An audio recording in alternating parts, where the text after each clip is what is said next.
The Eagle, Chapter 2, Feathers in the Wind. Before many days had passed, Marcus had slipped so completely into the life of the frontier fort that it seemed as though he had never known any other.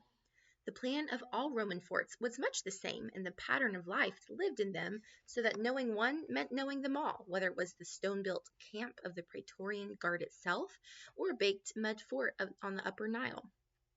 Or this one at Isca Demnorium, where the ramparts were of rammed turf, and the cohort standard and the officers were all housed together in one small square of wattle and daub buildings round a colonnaded courtyard. By the way, a rampart is just like a protective wall. And he was just describing, they have wattle and daub buildings, which are kind of handmade of mud and stone and sticks and stuff. But after a few days, Marcus began to know the individualities that made every camp different after all, from every other, and it was these differences, rather than the samenesses, that made him feel at home in Isca. An artist of some long-departed garrison had scratched with his dagger a beautiful leaping wild cat on the bathhouse wall, and someone less gifted had scratched a very rude picture of a centurion he had not liked. You could tell it was a centurion by the vine staff and the centurion's mark scored beneath it. There was a martin's nest, a type of bird, under the eaves of the shrine where the standard was housed, and an odd and untraceable smell behind number 2 storehouse.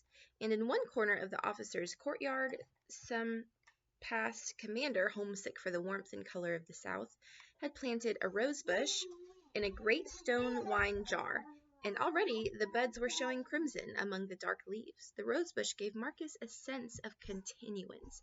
It was a link between him and those who had come before him here on the frontier. Sorry, my baby. And the others who would come after. It must have been there a long time, and it was becoming pot-bound. He thought that in the autumn he would see about having a proper bed made for it. It took him a little while to settle down with the officers. The surgeon, who appeared, like the quartermaster, to be a fixture, was a gentle soul, content enough in his backwater so long as it contained sufficient of the fiery native spirit. But the quartermaster himself was something of a trial. A little red angry man who had missed promotion and grown overfull of his own importance in consequence. Lutorius, who commanded the fort's one squadron of Dacian horse, spent all his friendliness on his horses and was reserved to the point of sullenness with all men, even his own. So he was very friendly to his horses, but no one else. Marcus's 5 ranker centurions were all so much older and more experienced than he, that at first he was uncertain how to deal with them. It was not easy, with less than a year with the eagles behind him, to tell Centurius Paulus that he was overfond. I hope it's not too loud with the baby's toys. It was not easy to tell Centurion Paulus that he was overfond of using his vine staff on his men's backs, or make Centurion Galba understand, whatever might be the custom in other cohorts, the centurions of the 4th Gaulish were not going to take bribes from their men for letting them off fatigues, while he was in command. But he managed it somehow. And the odd thing was that though both Galba and Paulus raged inwardly at the time and even talked to each other about puppies, there was a better understanding between them and the cohort commander afterward. So he's kind of asserting his dominance, right? And between Marcus and his second in command, someone we haven't interacted with yet, there was a good working understanding from the first, Marcus, which grew to a warm liking as time went by. And we're introducing him now. Centurion Drusillus, like most of his kind, was promoted from the ranks. He was a veteran of many campaigns, full of odd wisdom and hard counsel. Marcus had need of such that summer. Day started with the trumpet-sounding cockcrows from the ramparts and ended with late rounds, and between came all the complicated patterns of parades and fatigues, patrols, out and in, stables, arm drill. He had to be his own magistrate, too. He had to deal with the situation when one of his men claimed that a tribesman had sold him a worthless dog, or a tribesman complained that someone from the fort had stolen his poultry, his chicken, or when the Dacians and the Gauls fell out over some obscure question of a tribal god whom he had never heard of before. Magistrate means almost like a judge or someone over that makes decisions like what he's describing. So he's not having to just be a military commander. He's having to like judge all these situations between his men and the locals. It was hard work, and even between his men, he's got two different, he's got the Romans and the French, the Gauls, and there's bickering about gods and stuff. It was hard work, especially in the earliest days, and he was thankful for Centurion Drusillus, his second in command. But the work was in his blood, just as farming was, and it was work that he loved.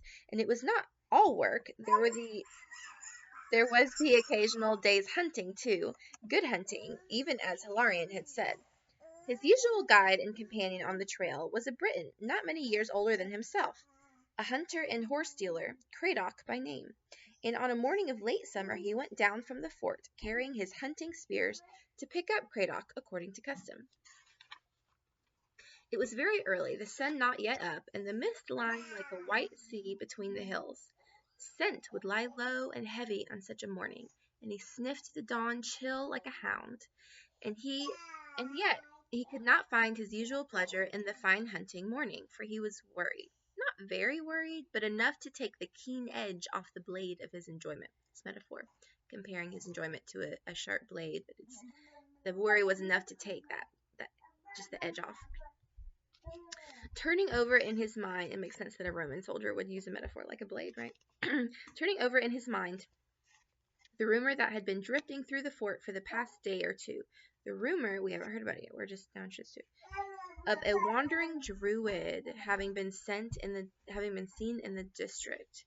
Oh, no one had actually seen him themselves. It was much more vague than that. Remember Hilarion's warning about how these druids, these spiritual men, could really stir up a lot of feelings of,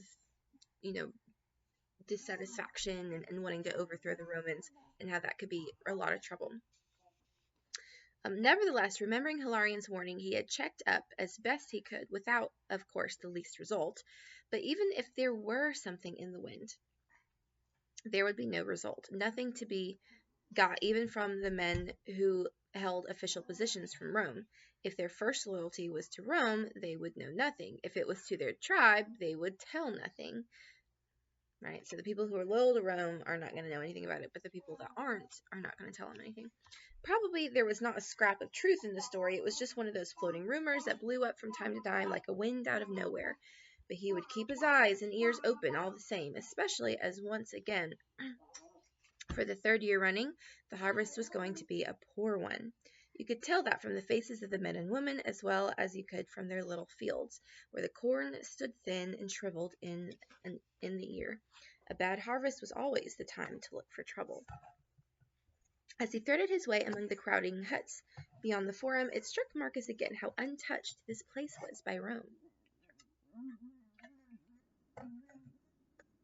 The tribe found the forum and basilica useful to hold their markets in.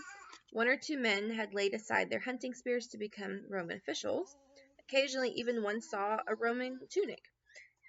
There were wine shops everywhere, and the craftsmen of the town made things to please the garrison, and everybody else sold them dogs, skins, vegetables, and fighting cocks, while the children scrambled after the auxiliaries for denarii, money. But all the same, here in Usca Dumnonorium, Rome was a new slip grafted on an old stock, and the graft had not yet taken. To graft something, like if you take a tree and you put a branch on it from another similar type of tree, but a little bit different, you can graft it in, especially if you make it, anyway, and how, actually there's a biblical reference to this, but they can kind of eventually become one. But he's saying, it's a new slip grafted onto an old stock, but the graft had not yet taken. So you still mostly see the tribesmen and mostly see Rome. You see a few people maybe wearing Roman outfits, and they use the Roman area for market day, but they haven't really intertwined yet. He reached the cluster of huts that were Cradock's, his second in command, and turned aside Cradock is his hunter friend, helper.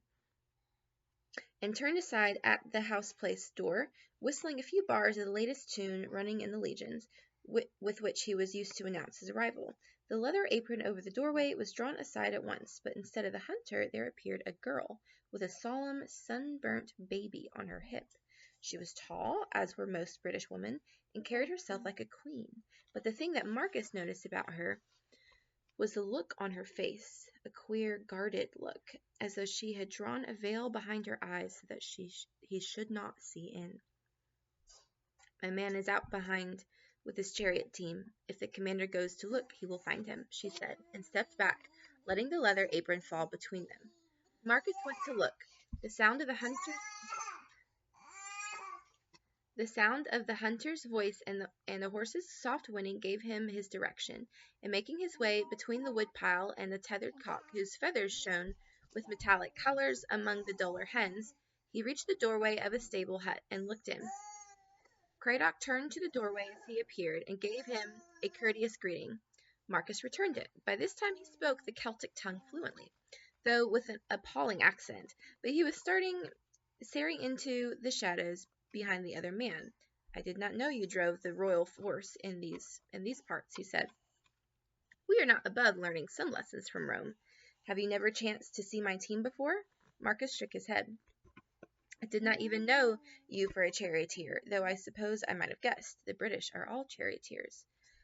"The commander is mistaken," Cradock said, drawing his hand down a glossy neck.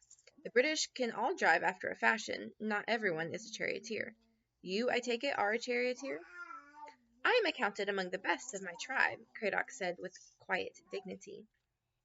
Marcus had moved in from the doorway. "May I see your team?" he asked, and the other stood aside for him without a word. So, you know what a chariot is? It's a little area, and then you have horses in front of you. You can have 2 or 4. And it looks like he's, the royal force. So he goes back and he realizes that Cradock, his hunting expert, is working with chariots and a chariot. And Marcus says, "Oh, I didn't realize." And he goes, "Hey, not everything from Rome is bad, because Rome is, at this time in history, are the main ones using chariots." One second.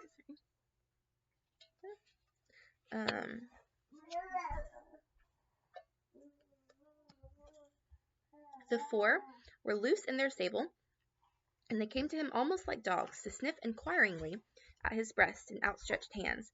4 superbly matched black chariot ponies. He thought of the Arab team he had sometimes driven in Rome. Make it closer so I don't have to talk so loud. With the loud noise. These were smaller, under 14 hands, he judged, thicker coated, for their size a little more heavily built, but in their way they seemed to him without match. The heads that turned to him, gentle and intelligent, these are the horses, the ears pricked and delicate as flower petals, the quivering nostrils lined with vivid red, and breasts and haunches deep and powerful. He turned from one to another, moving among them, fondling them, running a practiced hand over their lithe bodies, from proud crest to sweeping tail. So he's enjoying these really impressive horses. Before he left Rome, Marcus had been in a fair way to becoming a charioteer, in Cradock's sense of the word, and now desire woke in him, not to possess this team, for he was not one of those who must be able to say "mine" before he can truly enjoy a thing, but to have them out in harness, to feel the vibrating chariot floor under him, and the spread reins quick with life in his hands, and these lovely, fiery little creatures in the traces, his will and theirs at one. Turning with a soft muzzle against his shoulder, he said, "Will you let me try your team?" "They are not for sale." "If they were, I could not afford to buy them. I asked that I might try them." "The commander is also a charioteer?" Cradock said. At the Saturnalia Games last year, Marcus had been put up to race a borrowed team against a staff officer reputed to be the finest driver in the legion, and Marcus had won. "I am accounted the best in my legion," he said. Cradock did not seem to think his question answered. "I doubt if you could handle these black jewels of mine." "Will you take a wager on it?" Marcus asked, his eyes suddenly cool and bright, and his mouth smiling. "A wager?" "That I will handle your team to your satisfaction, over ground of your own choosing." Marcus slipped a brooch from the shoulder of his rough cloak and held it out, the red cornelian with which it was set gleaming faintly in the shadows. his fibula against one of your hunting spears, or if that does not suit you, name your own stakes. Cradock did not look at the fibula. He was looking at Marcus, rather, as though the young Roman was a horse whose mettle he wished to gauge, and Marcus, facing the cool stock-taking, felt himself flushing. The hunter noticed the angry color and the arrogantly raised head, and a queer little twisted smile lifted one side of his mouth. Then, as though satisfied by his scrutiny, he said, "I will take the wager." "When do we put the matter to the test?" asked Marcus, returning the brooch to the shoulder of his cloak. "I am taking a draft of horses up to Durham tomorrow, but in 8 days I shall be back. We will hold the trial on my return. And now it is time that we were away." "So be it," said Marcus, and with a final pat to a glossy neck, he turned and followed Cradock from the stable. They whistled the waiting hounds to heel, collecting hunting spears from the house-place wall where they had been propped, and disappeared into the wilderness. Cradock was away longer than he expected, and the harvest, such as it was, there would be many hungry in Iscadamnorium that winter, was gathered in by the time the trial took place. Marcus was turning over in his mind the question of getting in extra grain supplies when he arrived at the appointed meeting ground, a wide stretch of level land in the curve of the river, to find the other waiting for him. Cradock flung up an arm in greeting as he appeared from the wood shore, and springing into the chariot, turned the team and came thundering towards him through the swaying fern at a gallop. The sun flashed back in spars of light from the bronze ornaments on the breasts and foreheads of the horse team, and the long hair of the charioteer was flying like the ponies' manes. I've got the thing, the thing they wear with the, thing of hair. Marcus stood his ground, though with an uncomfortable tightening of his stomach, until at the last moment the ponies were brought to a rearing halt, almost on top of him, and the charioteer ran out along the yoke pole and stood poised against the sky. "A pretty trick," said Marcus, grinning up at him. "I have heard of it before, but never seen it until today." The other laughed and stepped back into the chariot as he brought the team round. Marcus sidestepped and sprang in beside him. The reins and the many-folded lash changed hands, so Cradock handed, the reins to Marcus, and Cradock drew back into the spearman's place, with a hand on the wickerwork side of the chariot. "Take them across to the dead ash tree yonder for a start." "All in good time," said Marcus. "I am not yet ready." The ponies were harnessed Roman fashion, the 2 inner to the yoke pole and the 2 outer by traces to the axles. So far, so good, but the chariot was another matter. Until now, his driving had all been done in a Roman racing chariot, a mere cockle shell with room for no one but the driver. This thing was twice as big, though fairly light, and the open front gave one a sense of being on top of the team, which was new to him. To get the best out of chariot and team, certain allowances must be made. Holding the carefully separated reins high, in the approved Colosseum manner, his feet wide planted on the interlaced straps of the chariot bed, he set the fidgeting team in motion, easily at first, getting the feel of them, then steadying them from a trot into a canter, and as he headed for the silvery target of the dead ash tree. I put an "and" in there. Just before it, he wheeled them, obedient to Cradock's direction, and sent them weaving delicately down the curved row of javelins that the other had stuck upright in the turf before his arrival. In the same way that he had woven the white Arabs between the practice posts on Mars Field, his speed quickening into a gallop, but with never a grazed wheel hub to disgrace him. He took the team through every trick and test that their master had ordered, until the moment came for a final burst of speed, and they were sweeping at full gallop round the mile-wide curve of the wood shore. To Marcus, that moment was always like being born from one kind of a life into another. So must an arrow feel when it leaves the bow. It had been hot and sultry in the old life, but in this one the cool wind flowed against him like water, pressing his thin scarlet tunic into his body, singing past his ears above the soft thunder of the pony's flying hooves. He crouched lower, feeling the chariot floor buoyant and vibrating under his wide-set feet, feeling the reins quick with life in his hands, his will flowing out along them to the flying team, and their response flowing back to him, so that they were one. He called to them in the Celtic tongue, urging them on. On, brave hearts, on, bold and beautiful, thy mare shall be proud of thee. The tribe shall sing thy praises to their children's children. Swift, swift, my brothers. For the first time he loosed the lash, letting it fly out and flicker like dark lightning above their ears without ever touching them. It's okay, baby. The forest verge spun by, the ferns streaked away beneath flying hooves and whirling wheels. He and his team were a comet shooting down the bright ways of the sky, a falcon stooping against the sun. Then, on a word from Cradock, he was backed on the reins, harder, bringing the team to a rearing halt, drawn back in full gallop onto their haunches. The wind of his going died, and the heavy set closed round him again. It was very still, and the shimmering, sunlit scene seemed to pulse on his sight. Before the wheels had ceased to turn, Cradock had sprung down and gone to the ponies' heads.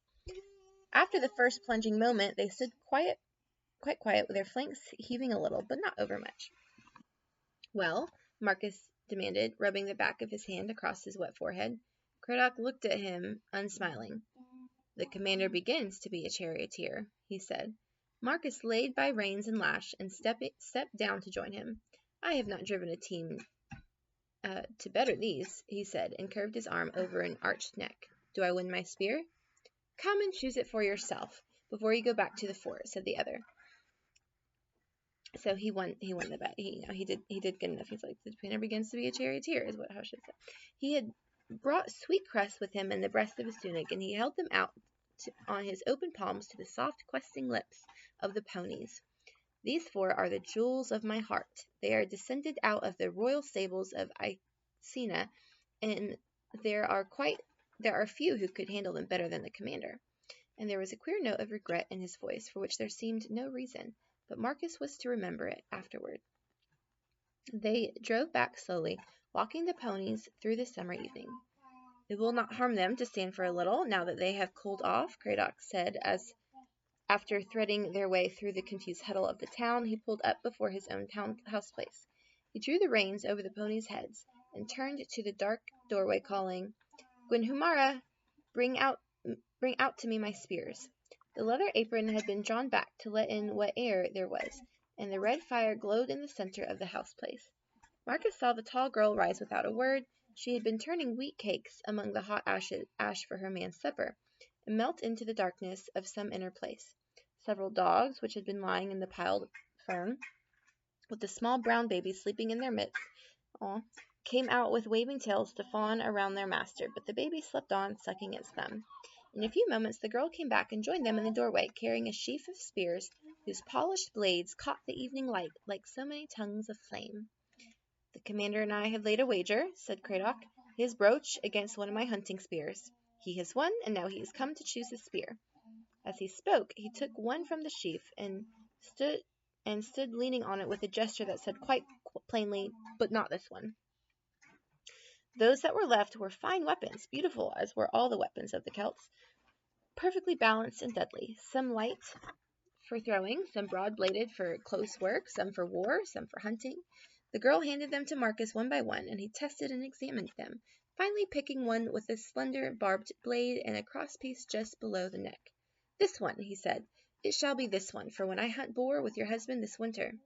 He smiled at her, but she did not smile back. Her face had the same veiled look that he remembered on it before. She stepped back without a word and carried the remaining spears with her into the house place.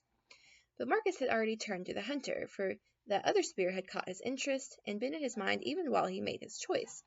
It was to the rest of the sheaf what a king is to his bodyguard. The shaft, the one that he held apart, he's saying it was like a king compared to the bodyguard. It was better than all the rest. And been in his mind even while he made this was the shaft darkened with much handling, the iron blade perfect in shape as a laurel leaf, engraved with a strange and potent design that swirled like the eddies in running water. The weight of the head was counterbalanced by a ball of enameled bronze at the butt, and around its neck was a collar of blue-gray heron's feathers. Whew.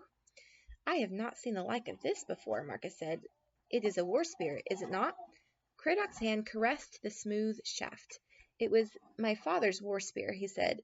It was in his hand when he died, up yonder under our old ramparts where the fortress walls stand now. See, the mark is still upon it, his own blood and the blood of his enemy. He parted the heron's feathers to show the neck of the shaft blackened by an old stain. A little while afterward, carrying his newly won boar spear, Marcus made his way back toward the Praetorian gate. Children and hounds were playing together in the low sunshine, and here and there a woman in a hut doorway called the evening greeting to him as he passed. It all seemed very peaceful, and yet he was filled with an uneasy feeling that the peace was only a film, a veil like that which the girl Humara had drawn behind her eyes, and that underneath something very different was stirring. Again, he remembered Hilarion's warning. So there's a bit of foreshadowing here. We see it feels peaceful, but there's something going on. The girl, there was, something she was hiding. She's very cautious, and for the collar of the old war spear had been lately renewed, and the heron's feathers were still bright with the luster of a living bird. In all likelihood, that spear had been refurbished many times, kept bright by his son in memory of his father. Yet he wondered suddenly in how many of these thatched homesteads had an old spear been put in fighting trim. Then he shook his shoulders impatiently and strode on at a quickened pace up the steep way to the gate. He was simply growing toadstools, even as Hilarion had prophesied. All these because of a few feathers. Yet even a feather might show which way the wind blew. If only they could have had a good harvest. So again, it's not been a good harvest year. People are, getting antsy. He's wondering about that spear because he says, "Oh, hey, that one's been used in war, hasn't it?" And he's like, "Yes. My father used it." And it's just all this stuff is brooding. So we'll see what happens.